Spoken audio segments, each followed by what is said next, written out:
Call for a motion for the acceptance of the minutes of the March 12, 2024 meeting.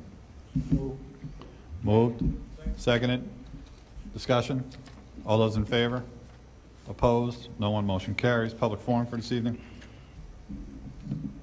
Nobody? We move on to presentations. We move on to a public hearing for Smart Schools Investment Plan. Mr. Napoli. Thank you. So it's been on our district website for the past 30 days, the final spending, the final round for us of our SMART bonds money that was issued to us a couple of years ago. We had roughly $1.7 million awarded to us out of the $2 billion issued by New York State to all public schools. We've spent money for, and SMART bond money is earmarked for very specific items. You can't spend it on certain items. And so our plans are to upgrade the PA system in our junior, senior high school. Right now our PA system is, some of them are, well, they're all over 30 years old. Use the existing remaining funds in any approved categories. We have roughly $54,000 left for network wiring that would help to upgrade network connectivity in classrooms. And also, if there's money left after the PA system to upgrade doors, like we just did in our elementary school, we were using American Rescue Plan funds. We replaced all the doors to the classrooms in the elementary school, and then the next step is to tie them into the fire alarm system so that we can have doors held back by magnets, and if a fire alarm goes off, the door releases and the door closes. Right now, we're under New York State Fire Code, we're not allowed to prop a door open in a classroom, because if no one is there to close the door, then it creates a potential fire hazard. So any additional remaining funds, we would hope to use that for the junior senior building. There's a whole committee for the Smart Bond Investment Plan. We've been meeting off and on for the past couple of years. So tonight is the formality of having a public hearing. The public, like I said, was available to comment on it for the past 30 days. It's been on our website. So, Vince, I'm glad to see that you're upgrading the PA system, because I got to tell you, in all my notes that I have in active shooter drills and lockdowns, the one thing that was consistent complaint from staff and in the buildings was the lack of being able to hear through our PA systems during these drills, and even during some lockdown incidents that we've had. So it was the one consistent complaint, so it's much needed. Very good, thank you. Any further questions? John? So Vince, we got 1.7 million roughly, and we have 195,000 left. Is that what I'm reading? Correct. And you think that we can upgrade the PA system in the junior, senior, and elementary schools, expense remaining funds in already approved categories, and upgrade classroom door security with 195? Well, I don't, but what we have left after the PA systems and maybe some of the wiring, we're going to do what we can. In the budget this year is a $100,000 capital outlay project that I'm hoping that we can work with our architect to replace the doors in maybe our senior high school. We're going to need to do it in phases. Replacing the doors and tying them into the fire alarm system is not an inexpensive task, so you do it over time. So it's going to have to be budgeted or voted on in the future after we're done what we can get done here. Correct. Thank you. You're welcome. I just want to add something to that. One of the things we can do is, and we will be talking about this at an upcoming meeting, we can include it in the next referendum, which we're hoping to get possibly at the end of the school year, at the end of the fiscal year, in December again, with those items that need to be done out of the building condition survey and some other work. And maximize some aid on that too. Thanks for reminding us of that. Are you good with the public hearing, Vince? I am. There should be a resolution to approve the Smart Bond Investment Act. I think I remember seeing Yeah, it's that. down further. All right, very good. Go And down. then if we're done with this, let me just have a minute to get ready for the full budget review presentation. Okay. You have 4.2 and 4.3, so those are both yours.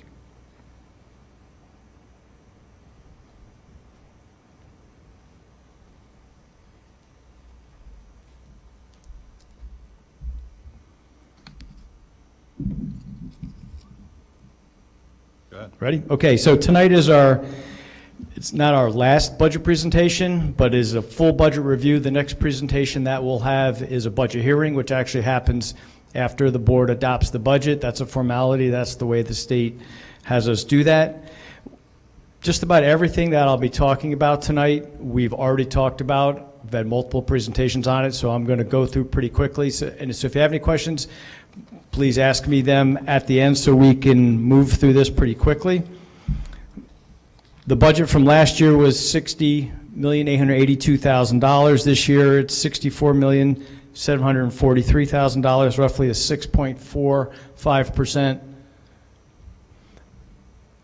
budget-to-budget increase. Our tax levy we've talked about, we've already submitted it. It's at the tax cap. It is not over. It's 2.34%, roughly a $642,000 increase. One of the things that we were hoping for tonight, which we haven't received yet, is our final state aid numbers. That has a lot to do with some of the numbers that I'm going to be presenting tonight. That has to do with what our revenues look like, how much we're going to appropriate in our fund balance. So when I get to that revenues page, I'll touch on that briefly, but I wanted everybody to know that we're still waiting for the state to pass the budget. I think in my 13 years, I know, Lisa, you saw a couple of it when you were the business official, but I don't think I've seen a budget that's been this late in the 13 years, maybe one, but... It got better for about 5 or 6. Yeah. But it's gone into August sometimes. We're not anticipating that, but. So a couple things that have changed since the last time I presented was we have a couple positions that we're proposing for next year. A full-time mechanic that would to be replaced. One of our mechanics retired a couple of years ago. A special education support person, and then administrative support. We're still working out the kinks and the details. I can let the superintendent or deputy superintendent talk about that tonight if anybody has any questions, but that's something new that's in the budget from when the last time that I presented.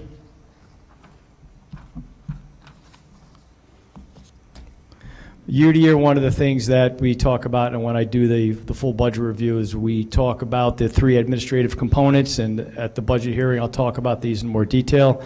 But our budget is broken down into 3 categories. That's the administrative category, which is running our buildings, running our programs themselves. Those are, think of it as our teachers, our instructional staff, and then capital, and that would be the buildings and grounds, debt and finance, things like that. And so the slide up on the screen now basically shows the change from one year to the other. Admin and program, roughly about the same, 5% change. You'll see a big jump in capital of roughly 14%, and that's due to we're still borrowing and we're still paying for the capital project that we're currently in. So for the next couple of years, until we're done borrowing the 19.5 for this project, we're going to be seeing increases in capital as we go from year to year. A lot of that is eventually offset by our building aid, which we'll be seeing increases in our revenue on our state aid numbers as well. And then again, the tax levy is at 2.34%, which is at the cap.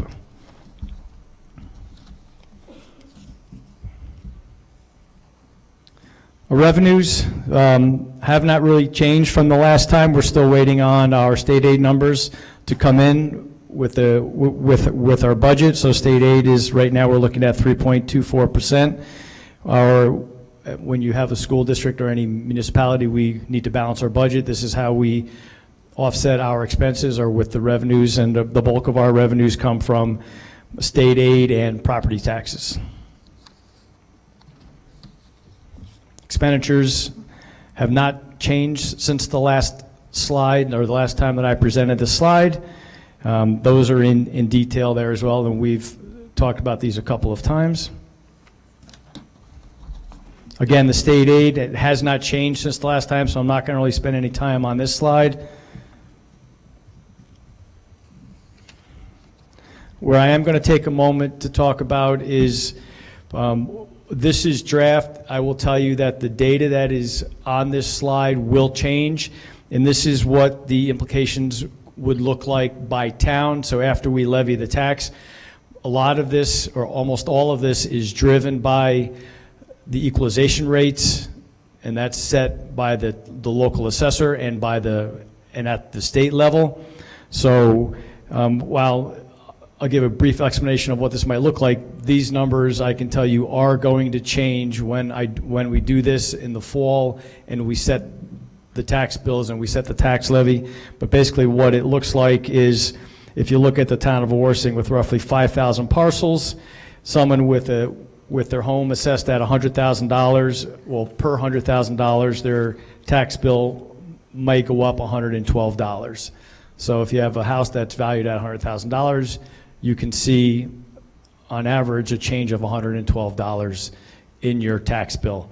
But that will change as the equalization rates change from town to town and by the states.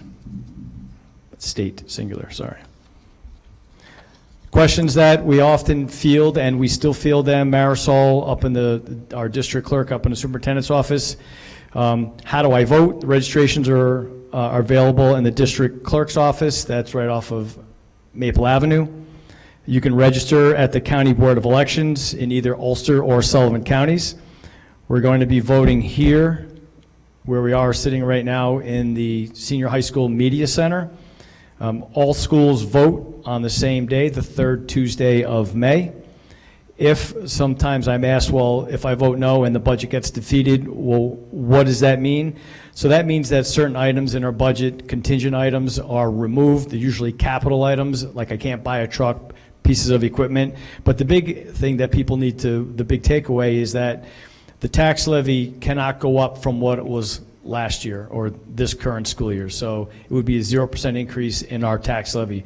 So the only way to balance the budget then is to cut programs or to appropriate any other fund balance to offset what we cannot levy. And the tax levy was going up $634,000.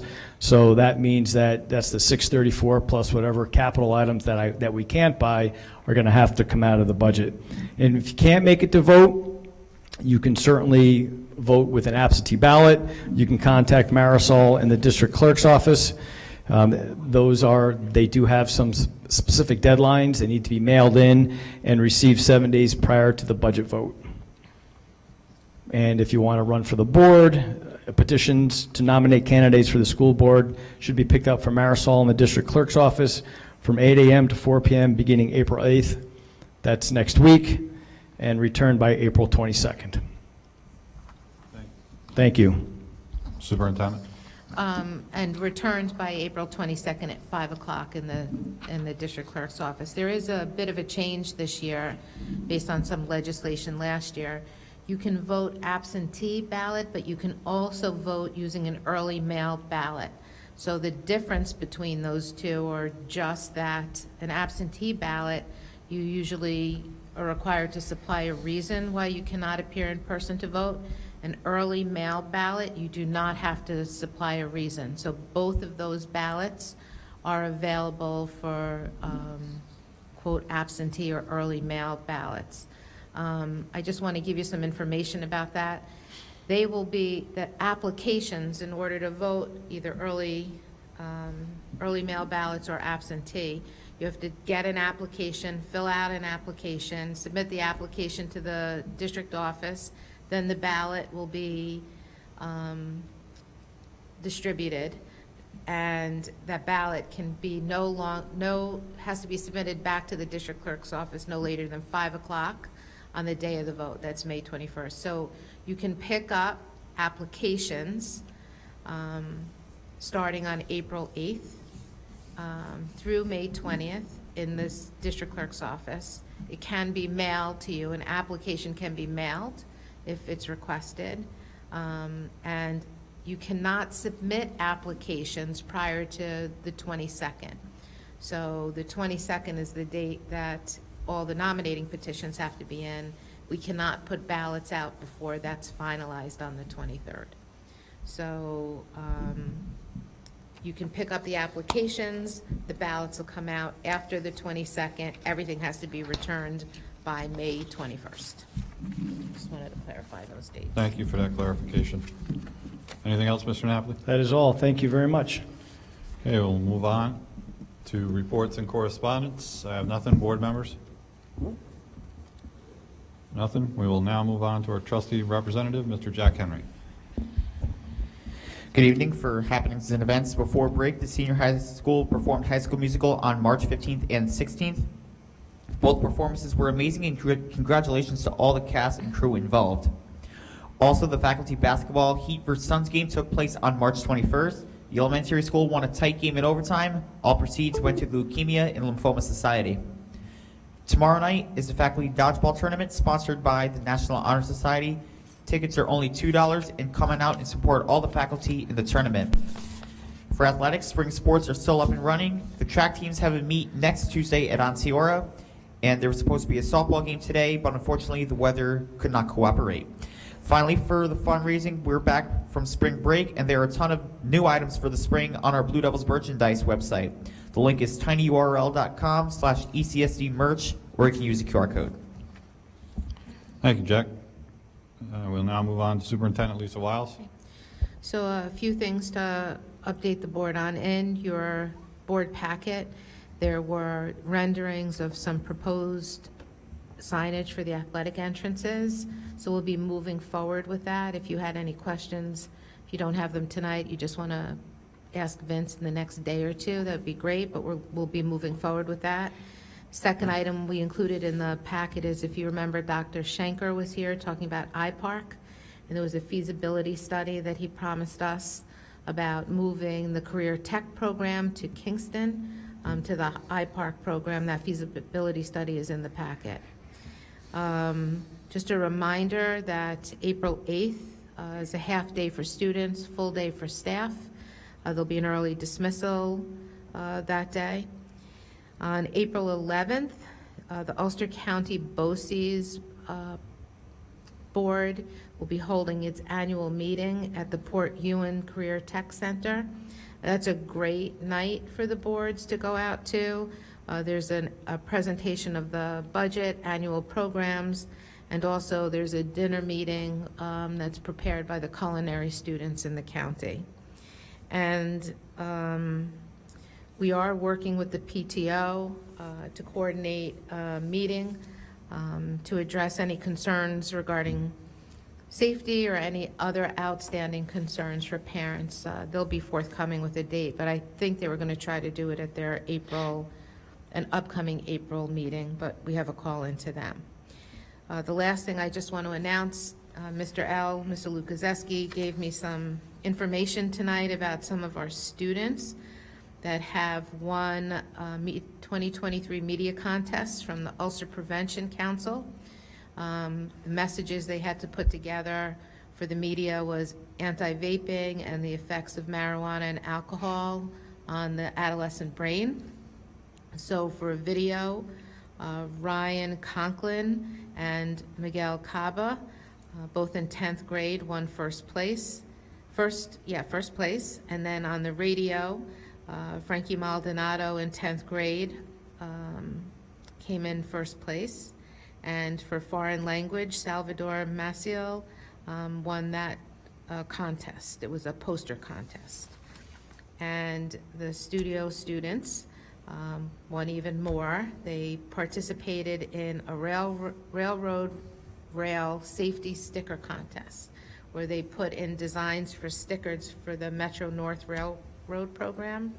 And there's several winners from our school. So Omar Martinez, Brandon Gomez, Dominic Moza, Cerrone Briscoe, and Tyler Beadle are all won contest. And the MTA Metro North wrote that they were very impressed with all of our submissions. I just thought I'd announce that. That's all I have Thank you. tonight. That's great. Outstanding for our students. Move on to Assistant Superintendent for Business, Mr. Vince Napoli. Thank you. I have nothing other than what's in my report. There's the renderings of the athletic entrances and a picture of the new elementary school doors. Thank you. That renderings will be to light, when will they be done? What's in there? I saw the renderings. When will the work be finished, is what I'm asking. We haven't gotten quotes yet, so soon. I can't We'll give you a expedite date. it. I thought it said $12,000. We Yeah. do. He just has to get a competing quote to show that we're following our purchasing policy. I just wanted to comment that I really like the idea of moving the gym entrance door to what used to be the middle school entrance. It just seems so much more feasible to the situation, so I didn't realize that was even being considered, and I did like what I It saw on the... And it worked well this winter. Yeah. We used that entrance Right. this year. It was good. Good, all right. Thank you, Iris. Move on to Deputy Superintendent Kelly White. Thank you. Good evening. I wanted to just give an update. There was a request last time for an update on our number of substitute teaching staff. So at the current time, we have 17 certified substitutes and 33 uncertified substitutes. And of those two pools of substitute teachers, about 17 of them do work frequently for us. A number of them are college students that are just home seasonally during winter recess and spring recess. And when they are home, our pool of substitutes is usually greater. We'll continue to do substitute job fairs. We've had success with those in the past, and we'll continue to offer those sporadically throughout the year. There was also an update on our chronic absenteeism data, so I did put an updated report in board docs.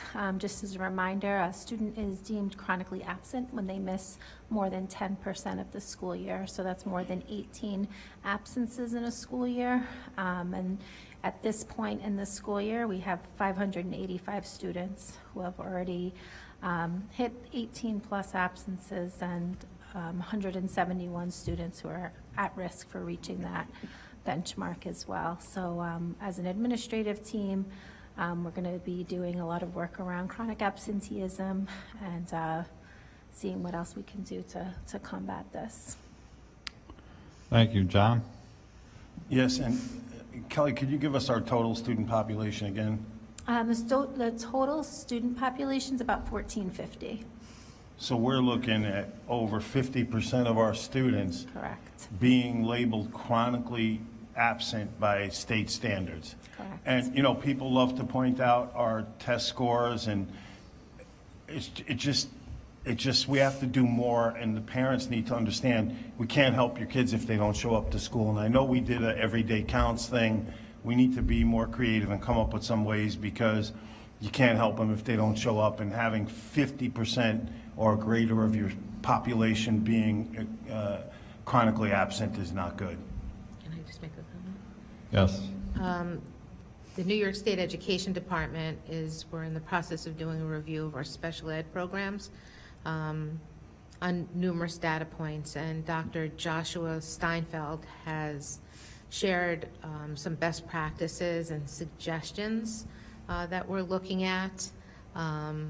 And there are other, we're not alone in this. In the New York Times, it was forwarded to me, there was an article over the weekend about chronic absenteeism, and that we always had an issue, but since COVID passed, chronic absenteeism has been off the charts in the country and in our state and in our district and surrounding districts.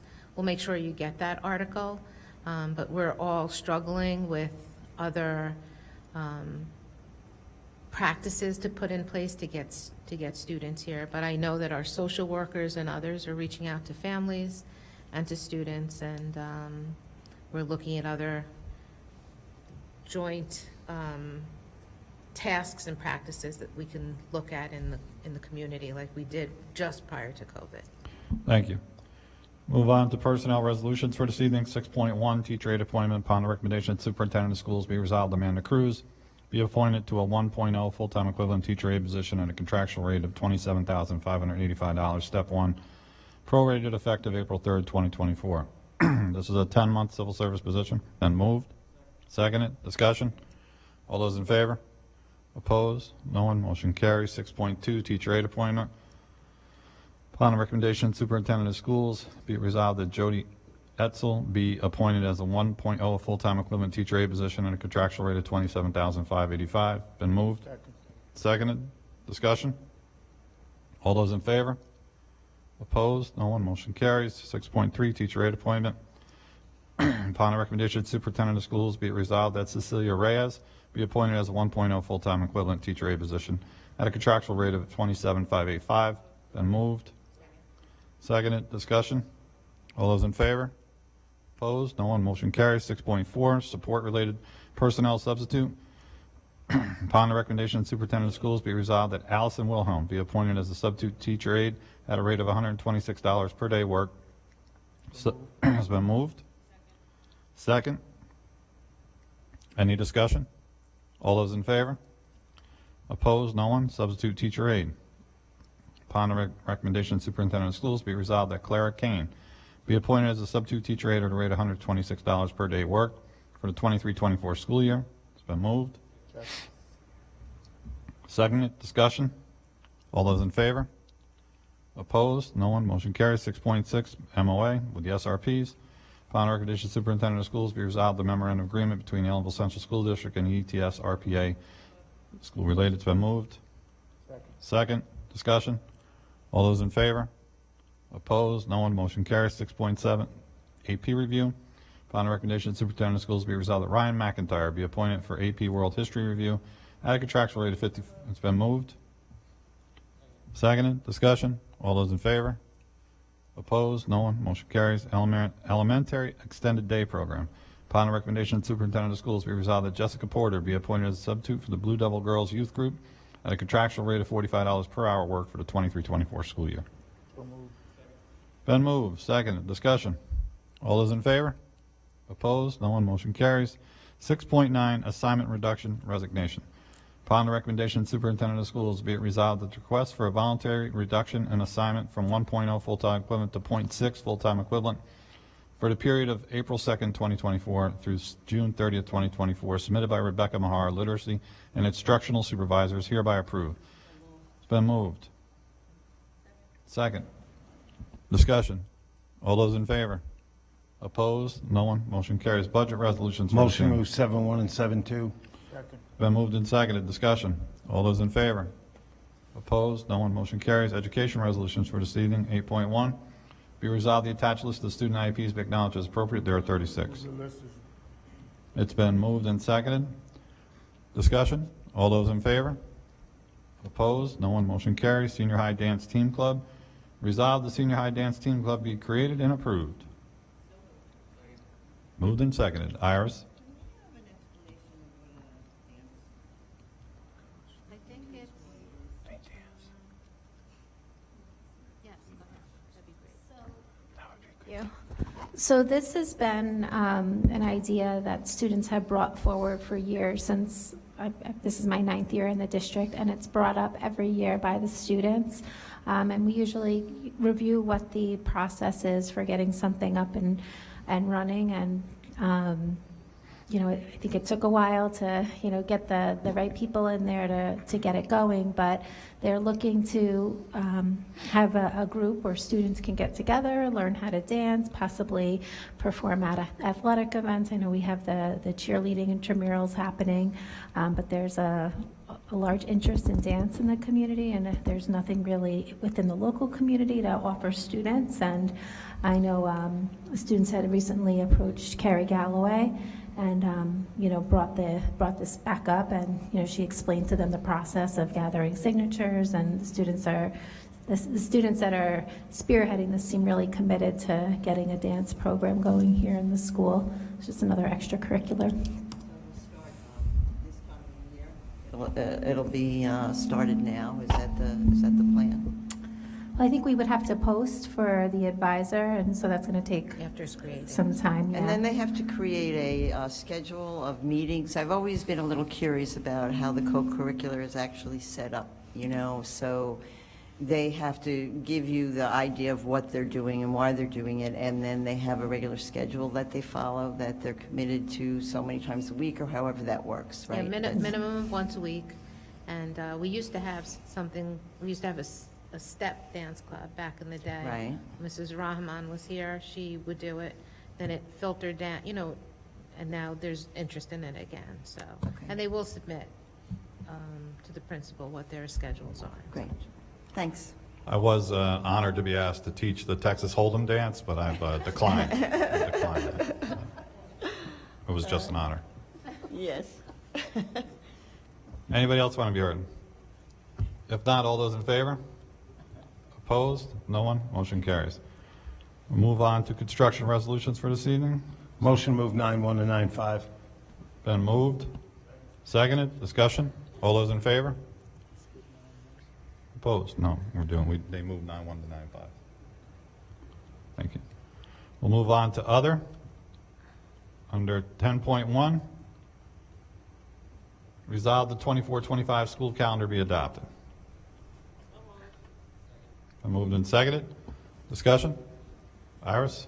So I noticed, and I spoke to the superintendent, but I don't know if anyone else noticed in the calendar that we will be celebrating the Lunar New Year next year. And so could you just explain why that came about? Yeah, the state legislature and the governor passed a law that the Asian Lunar New Year would be added to all of the public school calendars. And that day always falls out usually at the very end of January or the beginning of February. So it's a mandated date for us to have off. Jody? Wasn't there a second holiday as well? Was a second holiday. I believe there were 4 that were added, but this was the only mandated one to go on the calendar.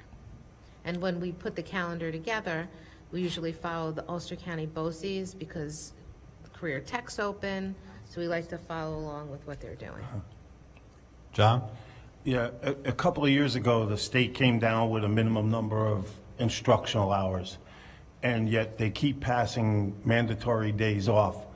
How are we supposed to stay on that mandatory number of hours of instruction when they keep adding all these days? So we look at the number of days in the calendar and depending upon when the rating days are, how late you can go and when you can start. So it is a struggle. So what happens is we'll have less snow days. So if you look at the number of snow days, we have, it definitely did, we only have 7 snow days. I usually like to build in 9 or 10 snow days so that we have them. So we'll have to see how it plays out. And this every was year. a rare year because we had givebacks where Very, we didn't very use a rare. lot, where the weather wasn't that bad. But if the weather gets bad, contractually, we could be in it with the unions if we have to extend days to meet those requirements. Well, you have to have 176 days and plus 4 superintendent conference days to get you to the 180. If you fall below the 176 and you have 4 superintendent conference days, because these mandates, you can write for a waiver for the state if there's extraordinary circumstances. But what'll happen is they'll want to make sure that you have exhausted all dates. So if we get into April next year, spring break I think is in, you look in the calendar, it is April 14th. So if we're short days by then, we'll have to remove spring break. And you have to continue to do, and it's been very rare, but we have, I think in 2011, 10 or 11, we cut a couple of days off of spring break. Sometimes we come out even, sometimes, this year was extraordinary in that we had so many days left over. So it depends, John, on what the calendar looks like, how many snow days you have. The first thing you have to do is exhaust spring break, and then if you have no more days to give back, you'd have to go and ask for a waiver, which we did once too. One year we had 13 emergency closing days snow. There was a murder, there was a fire, there's been oil spill, there's been a bunch of things, and we have had to go down that path. And if you can demonstrate that you've gone through all the steps, they will usually give you the waiver. I just wish the state, the governor, and the education commissioner could work with us collaboratively instead of issuing edicts and mandates that we have to follow. Thank you. Anybody else? If not, all those in favor? Opposed? No one? Motion carries. 10.2, pool lease agreement. Be resolved, the Board of Education hereby approves the renewal of the lease agreement with the town of Worthing for the use of the district's pool, as is more fully described in the lease agreement, subject to the approval of the Commissioner of Education as required by education law. Been moved, seconded, discussion. John? I lost, Lisa, what the term of this agreement was for how many years? So we're putting it in place for 1 year. but we're submitting it to the State Education Department for it to be approved for a 10-year lease. Because we've already had a 10-year lease, we're extending it, but we're going to be submitting it to the state to have them approve it, so we don't have to go out for a referendum. Otherwise, you have to go out for a referendum to get it approved. And we've had discussions about the state of the pool in the recent past. Do we really think that pool's going to be feasible? And now the village is insolvent, they're not contributing any money, so it's all on the town residents. We think we'll have 10 years of pool left? We think the pool itself and the improvements we've done to the pool will have some years left. The problem that we have is with the building next to the pool. And that building, I've had discussions with the town and the village, and they don't have a plan or the money or the space right now to put a new pool in. They're not opposed to it, but it's going to be a long-term, fix to get that done. But they did say that they would support and possibly contribute towards the building itself, which is going to have to be done. And we'll be addressing that as part of the capital project with the town and the village to see what can happen down there. Thank you. Anybody else? If not, all those in favor? Opposed? No one? Motion carries. 10.3, excess item for disposal. So somebody want to move that?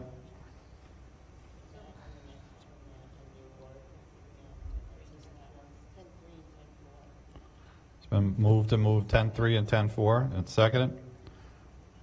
Discussion? All those in favor? Opposed? No one? 10.5.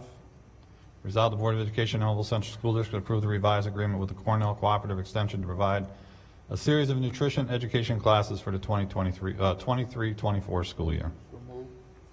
Moved and seconded. Iris? So the revision is we haven't had a contract. We've always worked with the Cornell Cooperative as a building use form, but now we have to have a contract in place. Is there a cost associated with this? No. Okay. Any further discussion? All those in favor? Opposed? No one. Motion carries. 10.6, field Motion to trip. move 10.6 through 10.9 on field trip approvals. Been moved? Seconded. Discussion? All those in favor? Opposed? No one. Motion carries. Ladies and gentlemen, next meeting is April 16, 2024. It is a Tuesday, which is different this year, to adopt the BOCES budget as well. I will entertain a motion to adjourn. Oh, sorry. President, could we get a report next meeting on what the status is of the old school building on the Neville grounds? We had talked about it before, but I've noticed recently it is getting more and more defaced I with. can tell them right now. We sold it. We don't sold own- it? Yeah, we don't Yeah, own it. we closed on it. When, it was late fall. Yeah. The Neville Somerset owns that owns it. property. Will that now. come toward board stipends? Somerset owns it now. Nothing further. I'll entertain a motion to adjourn. Moves seconded. Discussion. All those in favor? Opposed? No one? We're adjourned.